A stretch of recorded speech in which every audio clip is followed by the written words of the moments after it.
महाराष्ट्रातील सर्वात मोठ्या ज्ञानदीप अकॅडमी या ऑनलाईन प्लॅटफॉर्मवर मी लक्ष्मण चौधरी सर्वांचं सहर्ष स्वागत करतो. आताच आपला राज्यसेवा मुख्य परीक्षेचा पेपर पार पडलाय. आता हा पेपर कंपल्सरी आहे, बरोबर, आणि क्वालिफाईंग आहे.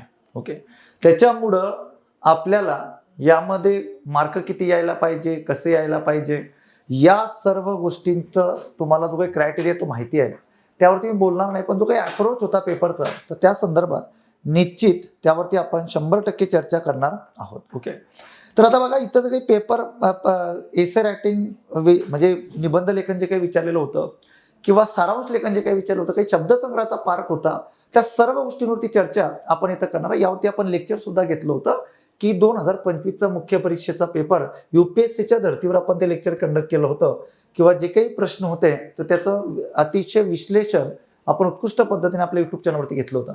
पण आताचा जो काही विषय आहे, तर आता आपण बघतोय की आता जे काही प्रश्न विचारले गेलेत किंवा जी काही उत्तरपत्रिका तुम्हाला आलेली होती, तर ती उत्तरपत्रिका पूर्णपणे UPSCच्या धर्तीवर न होती. कारण की UPSCच्या धर्तीवर उत्तरपत्रिकेमध्ये तुम्हाला सर्वांना माहिती आहे की तिथं प्रश्नांचं जे काही हे असतं की जो प्रश्न तिथं दिलाय तिथेच तो लिहावा लागतो. पण तसं राज्यसेवेला न होतं. राज्यसेवेला लायनिंगच्या ज्या काही उत्तरपत्रिका होत्या त्या आपल्याला दिलेल्या होत्या आणि त्या पद्धतीने सर्वांनी पेपर तो लिहिलेला आहे, बरोबर. मग आता पुढे जे काही त्या ठिकाणी पेपर होणार आहेत, आपले डिस्क्रिप्टिव्हचे, लँग्वेजचे म्हणा किंवा इतर सर्व पेपर म्हणा, तर त्याच्यासाठी हे जे लेक्चर असणार आहे, तर हे लेक्चर एक दिशादायक लेक्चर ठरणार आहे. जे विद्यार्थी तयारी करतात त्या सर्वांनी आवर्जून हे लेक्चर त्या ठिकाणी बघा, जेणेकरून त्यांना ती दिशा प्राप्त होईल पुढं. की जे विद्यार्थी आता समजा 26च्या मुख्य परीक्षेसाठी तयारी करत असतील, कारण की ही मुख्य परीक्षा 25ची होती, ती 26 मध्ये झाली. आता जे विद्यार्थी 26ची पूर्वपरीक्षा देतील आणि जे 26च्या मुख्य परीक्षेसाठी पात्र ठरतील, त्यांच्यासाठी हे लेक्चर अत्यंत दिशादायक ठरणार आहे. ओके, चला मग जाऊया आपण प्रत्यक्ष लेक्चरला सुरुवात करूया. आता बघा, सर्वात पहिल्यांदा पुढे जाण्याच्या आधी आपली राज्यसेवेची 1 इयरची बॅच सुरू झालेली आहे मराठी माध्यमची. ज्या विद्यार्थ्यांना प्रवेश करायचा आहे त्यांनी आजच आपला प्रवेश निश्चित करा. त्याच्यानंतर आपली जी काही राज्यसेवेची 1 इयरची बॅच आहे, इकडं सुद्धा ऑफलाईन मोडमध्ये, ऑनलाईन मोडमध्ये ह्या बॅचेस सुरू झाल्या. ही ऑनलाईन मोडमध्ये आहे, इकडे ही ऑफलाईन मोडमध्ये आहे. ओके, तर या पद्धतीने आपल्याला या सर्व गोष्टी क्लिअर करणं गरजेचं आहे. मग आता पुढे बघा, हा आपला पेपर होता आणि या पेपरमध्ये ज्या काही सूचना होत्या त्या सूचना सर्वांनी वाचलेल्याच असणार आहे, बरोबर का. सर्वात पहिली सूचना असते इथं की सर्व प्रश्न सोडवणे अनिवार्य आहे. जसं UPSCला सूचना असते तशी इथं सूचना की सर्व पेपर सोडविणे अनिवार्य आहे, म्हणजे सर्व प्रश्न सोडविणे अनिवार्य आहे. ओके, भाषा पेपर 1, एकूण गुण 300. तुम्हाला सर्वांना माहिती आहे क्वालिफाईंग मार्क्स किती आहे, तर 25% गुण त्या ठिकाणी आपल्याला मिळवावे लागतात. आणि आपल्याला माध्यम मराठी कालावधी किती, 3 तासाचा, बरोबर. प्रश्नपत्रिकेचे स्वरूप कसे होते, तर पारंपरिक नाही, तर इथं पारंपरिक पाहिजे होतं, कारण की शुद्ध शब्द हाच आहे, पारंपरिक म्हणून, बरोबर का, किंवा वर्णनात्मक. प्रश्नांचे गुण त्या त्या प्रश्नासमोर दिलेले आहेत, आपल्याला सर्वांना माहिती आहे. उपप्रश्न सुद्धा त्यांनी त्या ठिकाणी सांगितले आहेत. आता प्रत्येक गोष्ट मी काही तिथं सांगत नाही किंवा प्रत्येक गोष्ट काही वाचत नाही, आपल्याला लेक्चर उगाच कारण नसताना त्या ठिकाणी लांबेल, बरोबर. तुम्ही ह्या सूचना आवर्जून त्या ठिकाणी वाचून घ्या किंवा ह्या सूचना तुम्ही वाचू शकतात. आपण जाऊया पुढे. आता बघा, हे झाल्यानंतर पुढं येऊया आपण डायरेक्ट निबंध लेखनावरती. निबंध लेखन म्हटल्यानंतर 100 मार्कांवरती हा, म्हणजे 100 मार्कांसाठी निबंध होता. आता यामध्ये जे काही विषय आपल्याला विचारलेले होते, तर विषय जनरल होते, काही नॅशनल होते, बरोबर का. आणि एक जो विषय होता तो महाराष्ट्रा संदर्भातला होता, तो म्हणजे 4 नंबरचा. मग आता आपण मागच्या लेक्चरला पण मी तुम्हाला सांगितलं होतं की तो निबंध तुम्हाला ज्या पद्धतीने लिहायचा आहे, तर त्या विषयाची निवड कशा पद्धतीने करायची. तर जो विषय तुम्हाला निवडायचा आहे, तर त्या विषयाची पुरेशी माहिती तुमच्याकडे असणं आवश्यक आहे, म्हणजे तुम्ही अतिशय उत्कृष्ट पद्धतीने ते लिहू शकतात. मग निबंध कशा पद्धतीने लिहायचा, काय करायचा, बरोबर का. तर या सर्व गोष्टी आपण मागच्या लेक्चरमध्ये बघितल्या आणि या लेक्चरमध्ये सुद्धा मी काही मुद्दे त्यामध्ये ऍड केलेत. बघा, आता इथे विषय कसे दिलेले होते, 600 शब्दांमध्ये त्या ठिकाणी तुम्हाला तो निबंध लिहायचा होता. एका विषयावर 600 त्या ठिकाणी शब्दांमध्ये तर तुम्हाला तो निबंध लिहायचा होता. आता जे काही त्या ठिकाणी नॅशनल म्हणा, इंटरनॅशनल म्हणा, भारत म्हणा, पूर्ण जग म्हणा, ज्याच्या मागं खूप मोठ्या प्रमाणामध्ये धावत आहे, ते म्हणजे AI, बरोबर का. आणि साहजिक होतं अशा प्रकारचे विषय येणं, बरोबर का. आपल्या टेस्टमध्ये सुद्धा आपण हे विषय डिस्कस केले होते, हे विषय लिहायला दिले होते, तर त्याचा आपल्या विद्यार्थ्यांना खूप मोठ्या प्रमाणामध्ये त्या ठिकाणी फायदा झालेला आहे. यामध्ये जर आपण लक्षात घेतलं तर पेपर खूप हार्ड होता वगैरे वगैरे असं तर मला तर त्या ठिकाणी एवढं वाटत नाहीये, कारण की आता आपण याच्याविषयी माहिती लिहू शकत होतो, पण आपल्याला निबंध लेखन कसं करायचं ज्या विषयाची माहिती आहे आपल्याला चांगल्या पद्धतीने आहे. सोशल मीडिया आणि तरुणांसमोरील आव्हाने, आता 2 विषय होते बरोबर का. एक विषय जो होता तो म्हणजे सोशल मीडिया होता बरोबर ना, आणि दुसरा जो विषय आहे तिथं मध्ये आणि आलेला आहे आणि पुढे तुम्हाला लिहायचं होतं तरुणांसमोरील आव्हाने, म्हणजे दोघं विषयांवरती तो निबंध लिहायचा होता. म्हणजे सर 2 नंबरमध्ये तर तिथं 2 विषय तुम्हाला दिलेले होते.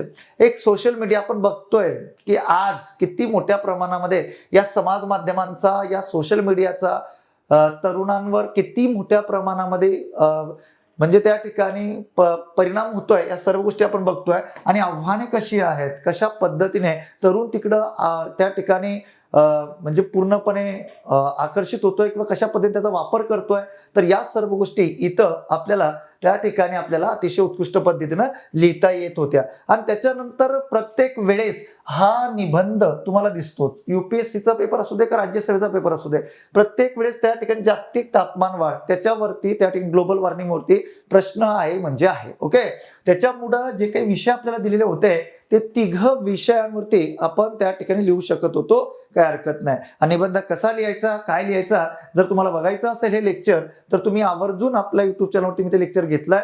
मराठीचं पण झालेलं आहे, इंग्रजीचं पण झालेलं आहे. ज्यांना ते लेक्चर बघायचं आवर्जून बघू शकतात. आणि त्याच्यानंतर हा विषय अतिशय महत्वपूर्ण होता, त्रिभाषा सूत्र, जे काही आता सध्या महाराष्ट्राच्या राजकारणामध्ये किंवा ज्याला करंट बेस म्हणतो आपण, करंट टच म्हणतो, अशा पद्धतीचा तो विषय होता की जे काही आता त्या ठिकाणी धोरण तयार झालाय मराठी, इंग्रजी आणि हिंदी, ते त्रिभाषा सूत्र ज्या पद्धतीने निर्माण झालाय, म्हणजे करंटशी रिलेटेड हा विषय तुम्हाला दिलेला होता. बाकी विषय पण तुम्हाला करंट रिलेटेड होते, म्हणजे हे नाही, पण हा फक्त महाराष्ट्रा संदर्भात होता बरोबर ना. म्हणजे महाराष्ट्राशी जी काही कनेक्टिव्हिटी होते तर ती कनेक्टिव्हिटी या त्रिभाषा सूत्रावरनं आपल्याला निदर्शनास येते आहे बरोबर का. म्हणजे 3 विषय जर सोडले तर नॅशनल इंटरनॅशनलशी रिलेटेड होते, पण हा जो विषय होता त्रिभाषा सूत्र हा फक्त महाराष्ट्र संदर्भात आणि फक्त त्या ठिकाणी भाषे संदर्भात होता बरोबर का. त्रिभाषा सूत्र इथं काय करायचे, माझे विचार, म्हणजे इथं तुमचे विचार, स्वतःचे विचार इथं मांडायचे होते बरोबर ना. जो विषय ज्या पद्धतीने दिलाय त्या पद्धतीने आपल्याला तो विषय हाताळायला लागतो, तो विषय लिहायला लागतो. म्हणजे आपण वरती जर 3 विषय बघितले, 1 2 3 3 विषय जर आपण बघितले ना तर 3 विषयांमध्ये तुम्हाला म्हणजे स्वतःचा वापर करायचा नव्हता, इन जनरल पूर्ण माहिती लिहायची होती.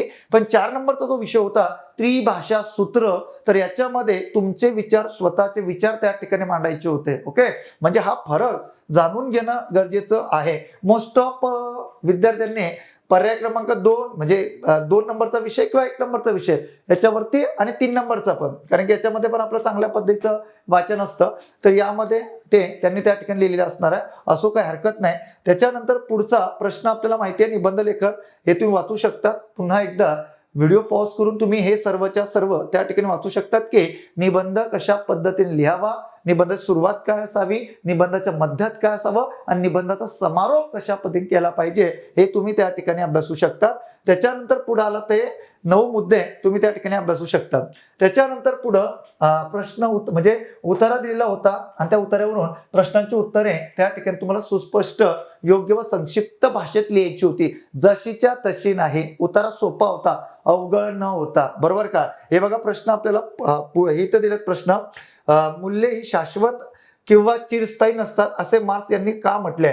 तर ही संपूर्ण माहिती तुम्ही त्या रीड केल्यानंतर तुमच्या भाषेमध्ये अतिशय संक्षिप्त स्वरूपामध्ये शब्दशः उत्तर देऊन चालत नाही, समजलं का. की जे उतार्यामध्ये तेच आपल्याला लिहायचं आहे असं नाही, तुमच्या भाषेमध्ये समजून त्यावरती त्या ठिकाणी आपले विचार मांडणं हे अपेक्षित आहे. ओके, त्याच्यामुळे त्या पद्धतीने तो विषय त्या पद्धतीने ते लिहिलं गेलं पाहिजे होतं. ओके, त्यामुळं हा एक सोपा प्रश्न होता, खूप आवड होता, अशा प्रकार नाही, 60 मार्कांसाठी. त्याच्यानंतर पुढे आला तुम्ही ते 1/3 सारांश लिहा. आता 1/3 सारांश लिहिल्यानंतर आपण जर त्या ठिकाणी लँग्वेजचा पेपर बघितला तर लँग्वेजचा पेपर बरोबर, आता याला वेटेज किती आहे, तर याला त्या ठिकाणी वेटेज आहे 60 गुणांचं बरोबर. किती आहे तर 60 गुणांचं आहे बरोबर. म्हणजे इथं त्या ठिकाणी 1/3 म्हणजे जेवढी शब्द आली आहेत तर त्याच्या 1/3 अशा पद्धतीने तो निबंध सारांश लेखन तुम्ही लिहायला पाहिजे होतं. त्याला आपण अशा पद्धतीने त्या ठिकाणी म्हणू शकतो. मग आता हे जसं मग पूर्ण त्या ठिकाणी वाचल्यानंतर आता मी मागच्या लेक्चरला पण घेतलं होतं, या लेक्चरमध्ये पण ते ऍड केलंय की सारांश लेखन नेमकं कसं केलं पाहिजे. त्यातले जे कीवर्ड्स असतात किंवा महत्व जे काही मुद्दे असतात, बरोबर का, म्हणजे जरी त्या ठिकाणी ते परिचय एवढा मोठा दिलेला असला किंवा आपल्याला उतारा एवढा दिलेला असला तरी त्या ठिकाणी विचार करण्याची गरज नाही. तो वाचायचा आणि तिथले जे कीवर्ड्स आहे, जे महत्व शब्द आहे ते काढायचे. पण एक महत्वाची गोष्ट की ह्या सुरुवातीपासून ते अगदी शेवटपर्यंत जो विचार त्या उतार्यामध्ये आलेला आहे तोच उतारा, तोच विचार घेऊन तुम्हाला शेवटापर्यंत जायला लागतं. तोच विचार घेऊन तुम्हाला त्या उतार्याचं 1/3 करावं लागतं. आपल्याला गॅप देऊन चालत नाही. समजलं का? म्हणजे त्या ठिकाणी वाचताना जे तुम्ही आता वाचताय त्या पद्धतीनेच ते जे 1/3 तुम्ही केलेलं आहे तर तीच विचारधारा त्या उतार्यामध्ये यायला पाहिजे. तेव्हा त्या ठिकाणी त्याला तुम्ही म्हणू शकतात की 1/3 सारांश लेखन या पद्धतीने. ओके, म्हणजे ह्या सर्व गोष्टी आपण अगदी क्लिअर करणं गरजेचं आहे. मग सर हा पाठ कसा प्लस होतो, तर इथं तुम्ही सराव केल्याशिवाय पर्याय नाही. ओके, सरावच तुम्हाला इथं त्या ठिकाणी गुण मिळवून देतो, मार्क मिळवून देतो. आणि सारांश लेखन कसं लिहिलं पाहिजे, काय लिहिलं पाहिजे, या सर्व गोष्टी आपण त्या ठिकाणी आपल्या टेस्ट सिरीजच्या माध्यमातून, आपण जे टेस्ट सिरीज त्या ठिकाणी मुख्य परीक्षेसाठी कंडक्ट केले त्या टेस्ट सिरीजच्या माध्यमातून विद्यार्थ्यांकडनं त्या ठिकाणी खूपच सराव त्या ठिकाणी करून घेतला. लँग्वेजचे पेपर त्यांच्याकडनं सोडवून घेतले. सारांश लेखन कसं केलं पाहिजे ते सुद्धा त्या ठिकाणी आपण विद्यार्थ्यांना त्या ठिकाणी सांगितलं, बरोबर का. त्याच्यानंतर पुढं आता जे आपले रेग्युलर लेक्चर होत आहेत, युट्यूबला लेक्चर होत आहेत, तर हे सर्वच्या सर्व लेक्चर तुम्ही अटेंड केलेच पाहिजे. कारण की यामध्ये जे प्रश्न विचारलेले आहेत तर त्यामध्ये जरी लँग्वेजचा पेपर जरी असला तरी करंट बेस म्हणजे करंट टच त्या ठिकाणी प्रश्न आहेत. त्याच्यामुळं प्रत्येक लेक्चर जे आहे ते प्रत्येक लेक्चर त्या ठिकाणी महत्वपूर्ण आहे. ओके, बघा हे सर्व मुद्दे यामध्ये मी ऍड केलेली आहेत. ओके, तर आता जे नवीन विद्यार्थी असतील, यावरची तयारी करणारे विद्यार्थी असतील, त्यांच्यासाठी ह्या सर्व ज्या गोष्टी आहेत ह्या अत्यंत महत्वपूर्ण ठरणार आहे, दिशादायक ठरणार आहे. आणि ज्ञानदीप अकॅडमीची संपूर्ण टीम तुमच्या सोबत आहे आणि परिपूर्ण तयारी त्या ठिकाणी करून घेणार आहे किंवा करून घेतली जाईल. काही हरकत नाही, अजिबात त्या ठिकाणी भीती बाळगायची नाही. पेपर जो आहे तर सरावाच्या माध्यमातून पेपर तुम्ही लिहू शकत होते, काहीच हरकत नाही. पुढे जर तुम्ही गेलात तर सारांश लेखन अशा पद्धतीने करायचं, म्हणजे तुम्ही हे मुद्दे इथं व्हिडिओ थांबवून तुम्ही बघू शकतात, काही हरकत नाही आहे.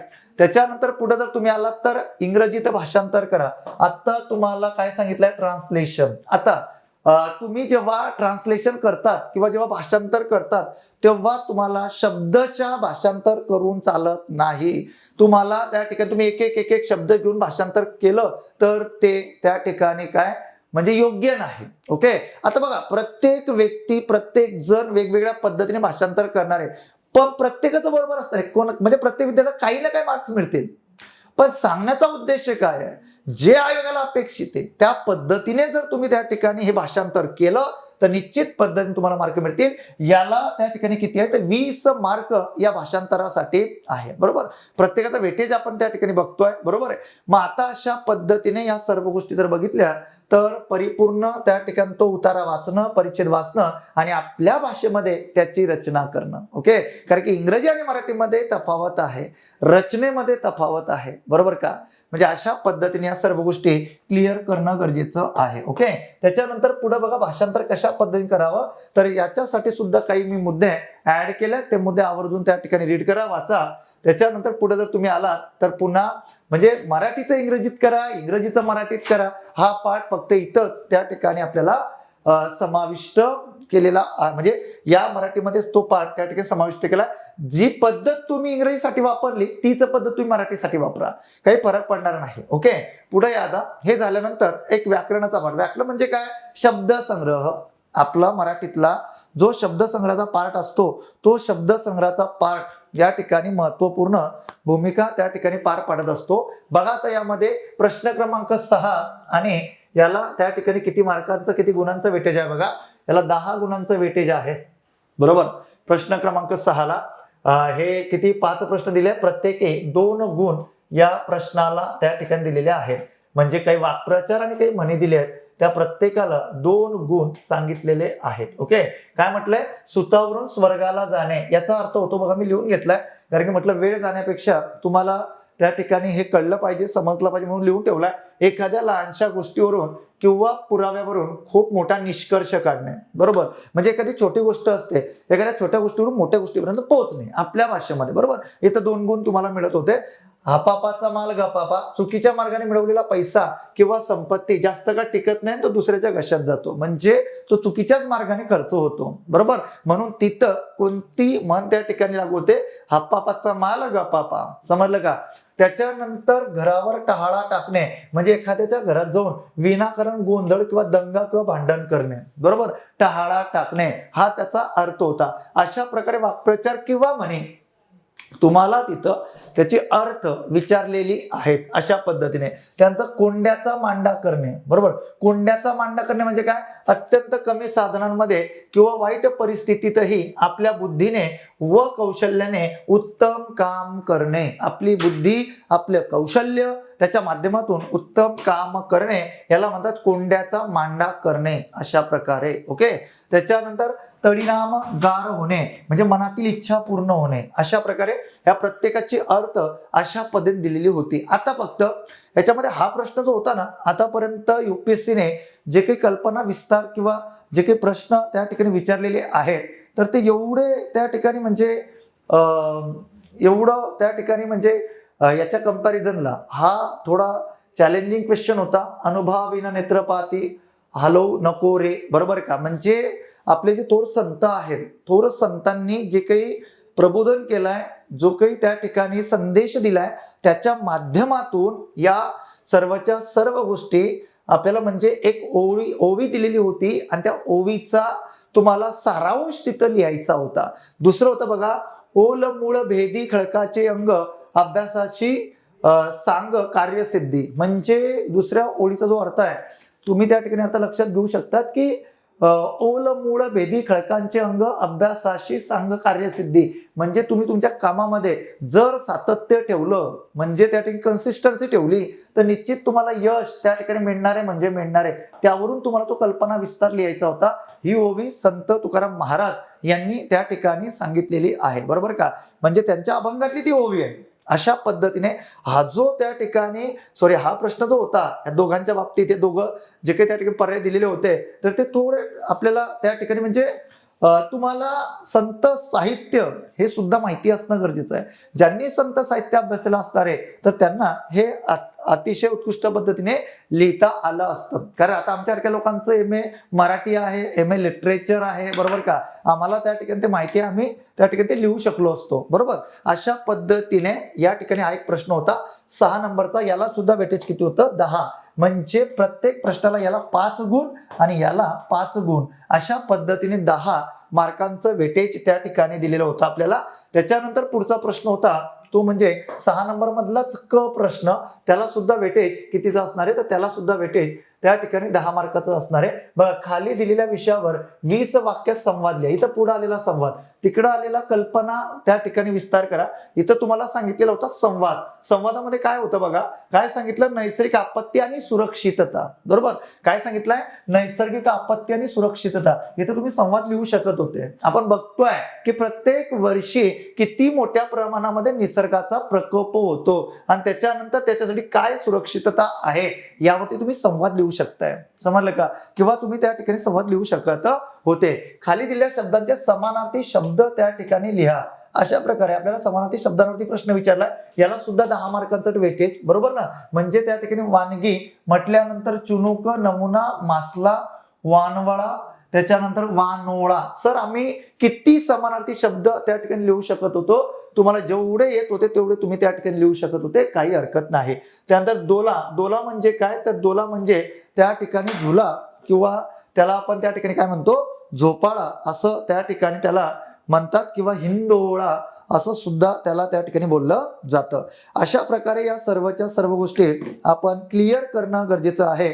एक तुम्हाला फक्त एक अप्रोच कळावा, त्याच्या माध्यमातून या सर्वच्या सर्व गोष्टी इथं त्या ठिकाणी क्लिअर करून दिल्या जात आहेत. ओके, किंवा पुढच्या वर्षासाठी हे लेक्चर एक दिशादायक ठरावं. अर्धचंद्र याला समानार्थी शब्द आहे अर्धेंद्रू चंद्र कोर.